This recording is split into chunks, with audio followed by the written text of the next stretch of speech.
सबसे पहले तो ये कहूँगी कि जैसा मैम ने बताया कि मैंने कैसे शुरुआत की, या स्कूल में थोड़ा सा दिमाग में था, तो हाँ, स्कूल में थोड़ा सा कहीं सोचा था, कहीं शायद पढ़ लिया होगा, कहीं सुन लिया होगा कि नहीं IAS ऑफिसर नाम की कोई चीज़ होती है।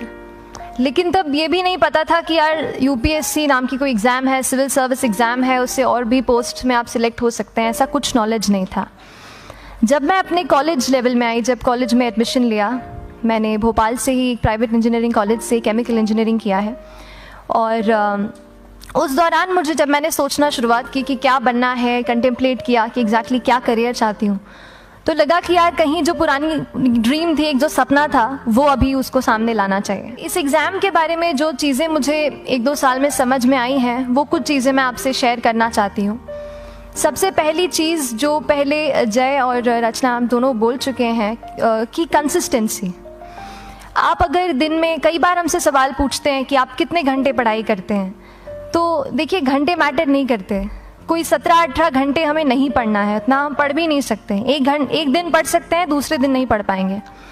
5 से 6 घंटे ही आपको देने हैं या उतने निकालने हैं, पर वो जो वक्त आप अपनी पढ़ाई को देते हो, वो कंसिस्टेंटली आपको रोज़ उतना ही अपने पढ़ाई को देना है। Consistency is the key, that is the first and the most important thing जो आपको ध्यान में रखनी है। दूसरी चीज़ इस एग्ज़ाम में मुझे लगता है इक्वली इम्पॉर्टेंट है, क्योंकि ये जर्नी लंबी होती है। जैसे एग्ज़ाम ही 1 साल तक चलती है, आप प्रीलिम्स देते हैं, फिर आप मेंस देते हैं, आप इंटरव्यू में जाते हैं पर्सनालिटी टेस्ट के लिए, तो एग्ज़ाम 1 साल तक खुद चलती है। उसके पहले मान लीजिए आप 1-1.5-2 साल पहले से प्रिपेयर कर रहे हो, तो ये जर्नी काफ़ी लंबी रहती है। उस जर्नी में मेंटली अपने आप को मोटिवेट रखना, अपने आप को बूस्ट करते रहना, वो भी इक्वली इम्पॉर्टेंट है, और इसीलिए अपने आप पर भरोसा बेहद ज़रूरी है। You need to have a faith in yourself कि अगर आपने इसमें कदम रखा है, अगर आपने सोचा है कि आप सिविल सर्विस एग्ज़ाम देना चाहते हैं और देंगे, तो आपको ये ठान के उसमें जाना है कि हाँ, मैं ये कर सकता या कर सकती हूँ। ये एक अपना मोटिवेशन, अपने साथ एक फेथ, बिलीफ अपने ऊपर आपको हमेशा रखना है। कमिंग टू प्रेपरेशन की कैसे तैयारी करनी है, बहुत सारी बातें आप सुन चुके हैं कि आंसर राइटिंग में कैसे करना होता है, आंसर राइटिंग का स्ट्रक्चर कैसा होना चाहिए। तो मैं शुरू में सबसे पहले ये कहूँगी कि मेरे प्रिपरेशन का बेस 2 चीज़ें रहीं। पहला था करंट अफेयर्स। करंट अफेयर्स इसलिए मैंने उसको उसी से शुरुआत की क्योंकि करंट अफेयर्स सबसे इंटरेस्टिंग पार्ट होता है। कई बार आपको हिस्ट्री कभी बोरिंग लगेगी, कई बार आपको लगेगा ज्योग्राफी इतना, कभी हर किसी के अपने अपने फेवरेट्स होते हैं। तो मुझे वो जो सब्जेक्ट्स लगते थे कि यार इतना मन नहीं करता है, लेकिन न्यूज़पेपर्स और करंट अफेयर्स में जो भी नया चल रहा है वो मुझे हमेशा इंटरेस्टिंग लगता था। इंटरनेशनल रिलेशंस में क्या हो रहा है, क्या सोशल रियलिटीज़ हैं, कहाँ क्या हुआ, उसका क्या इम्पैक्ट पड़ेगा एडमिनिस्ट्रेशन पे और हमारी कंट्री पे, तो उसको आप अपना एक बेस बना सकते हो। आप करंट अफेयर्स बेस्ड प्रिपरेशन कर सकते हैं, इसलिए भी क्योंकि अगर आप मेंस एग्ज़ाम देखेंगे तो काफ़ी डायनामिज्म आ गया है, केवल प्रीलिम्स में नहीं बल्कि जनरल स्टडीज़ पेपर 2, पेपर 3 में भी आप देखेंगे कई सारे ऐसे सवाल हैं जो करंट इवेंट्स से इंस्पायर्ड होते हैं, उन पे बेस्ड रहते हैं। तो जब आप न्यूज़पेपर बेस्ड, करंट बेस्ड पढ़ाई करते हैं तो वो आपका प्रिपरेशन वहाँ से भी कवर हो सकता है। दूसरी जो चीज़ मैंने जिस पे बहुत फोकस किया वो थी आंसर राइटिंग।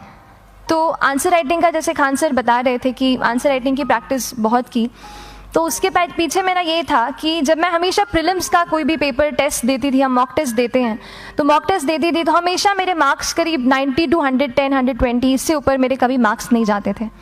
तो मुझे हमेशा ये डर था कि यार प्रीलिम्स में कहीं मेरा कुछ, क्योंकि कट ऑफ भी इसी कुछ रेंज में जाता है, तो हमेशा लगता था कि यार कुछ गड़बड़ यहाँ ना हो जाए। लेकिन जब मैंने आंसर राइटिंग की और मेंस एग्ज़ाम के बारे में जाना, तब मुझे लगा कि आंसर राइटिंग एक ऐसी चीज़ है, मेंस एक ऐसा फेज़ है सिविल सर्विस एग्ज़ाम का जहाँ पे आप अच्छे से तैयारी कर सकते हैं। And if you have written the answers, if you know कि you have covered the points well, if you have included उसमें कुछ आपने facts, international reports, government schemes, आपने कुछ ऐसे उसमें सॉल्व भी डाला है, तो जो रिज़ल्ट आएगा वो सेटिस्फैक्ट्री ही आएगा, अच्छा ही आएगा। तो मेंस एक ऐसा पार्ट है जिस पे आप काफ़ी बैंक ऑन कर सकते हो।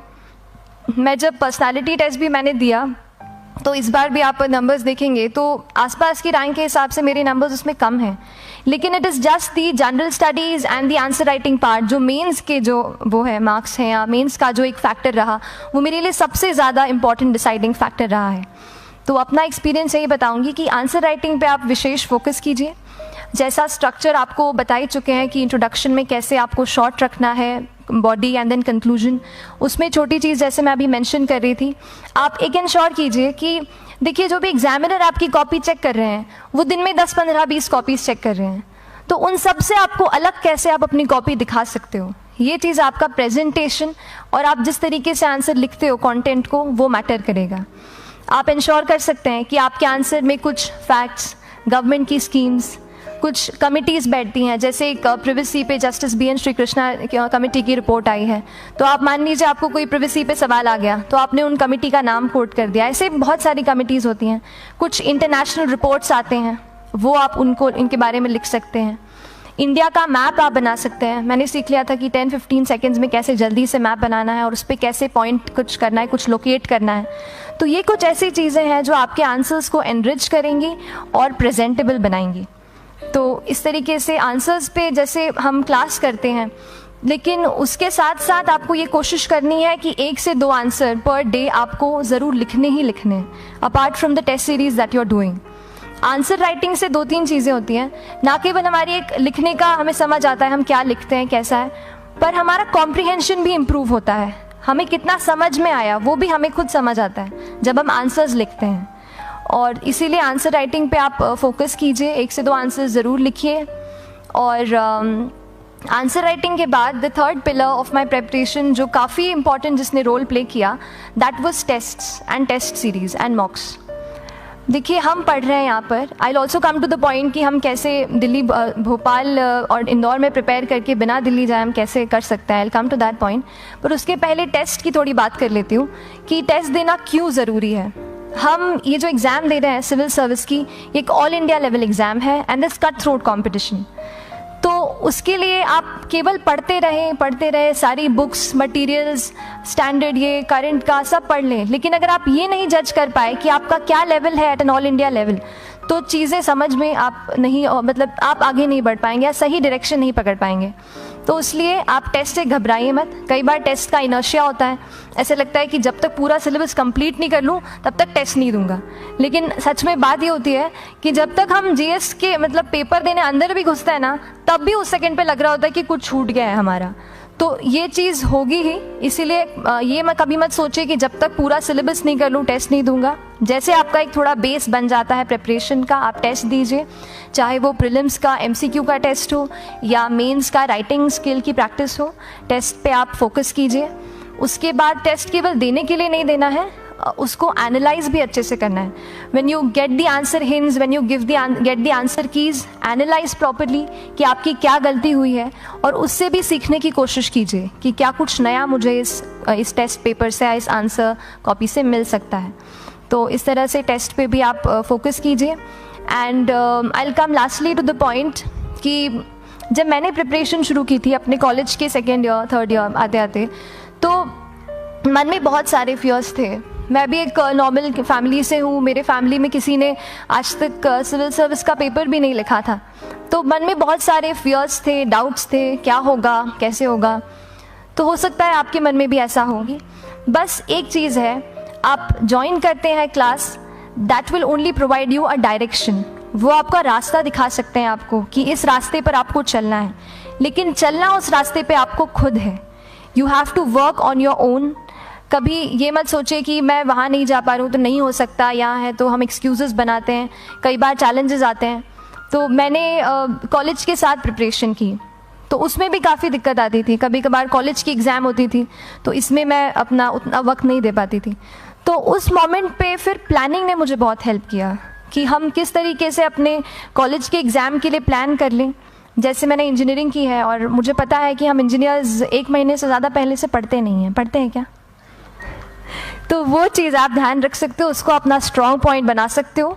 1 से 1.5 महीना जब exam is approaching, I use to plan my entire syllabus का प्रिंट आउट निकाल के I use to make my notes. उस तरीके से उसको मैं उसको संभाल लेती थी।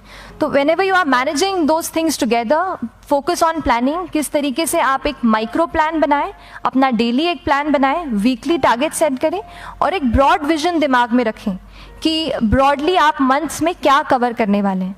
अगर आप प्लानिंग अच्छे से करते हैं तो ज़्यादातर पोर्शन आपका वहीं से कवर हो जाता है, और जब आप टारगेट्स बनाते हैं, उनको टिक करते हैं, तो एक सेंस ऑफ कंप्लीशन भी आपको मिलता है कि yes I am on the right path और मैं सही जा रहा हूँ या जा रही हूँ। तो इस तरीके से प्लानिंग पे भी इक्वली फोकस कीजिए। एंड बस यही सिंगल बिगेस्ट मैसेज मेरी तरफ से यही रहेगा कि आपने अगर ठान लिया है, अगर आप सोचते हैं कि आप ये एग्ज़ाम क्रैक कर सकते हैं, तो आपको रोकने वाला और कोई नहीं, आप खुद ही हो सकते हैं। तो खुद आप अपनी रुकावट कभी मत बनिए, एक्सक्यूज़ेस मत बनाइए। ऑब्स्टिकल ज़रूर आएंगे, उन्हें आपको चैलेंज करना है। Challenges are meant to be challenged.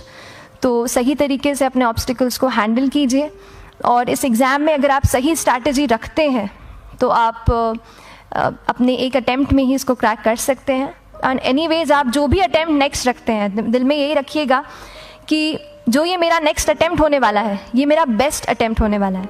कभी भी इस एग्ज़ाम को हाफ हार्टेडली मत दीजिए कि चलो दे के देखता हूँ कैसा है पैटर्न का एग्ज़ाम का। अगर एग्ज़ाम का पैटर्न देखना है ना, तो घर पे 3 घंटा टाइम लगा के एग्ज़ाम दे दो, बस केवल पैटर्न देखने के लिए एग्ज़ाम अटैम्प्ट मत कीजिए। जब आप एग्जामिनेशन हॉल में जा रहे हैं या कोई अटैम्प्ट आपने सेट किया है, तो अपना सब कुछ उस एग्ज़ाम को दीजिए, अपना टाइम, एनर्जी, फोकस, जितना भी करेक्ट आप उसमें पॉजिटिविटी डाल सकते हैं उसको दीजिए, एंड पूरी तैयारी के साथ ही इस पेपर को दीजिए, and I am sure that you will succeed. So till then, all the very best to you and good luck. Thank you so much.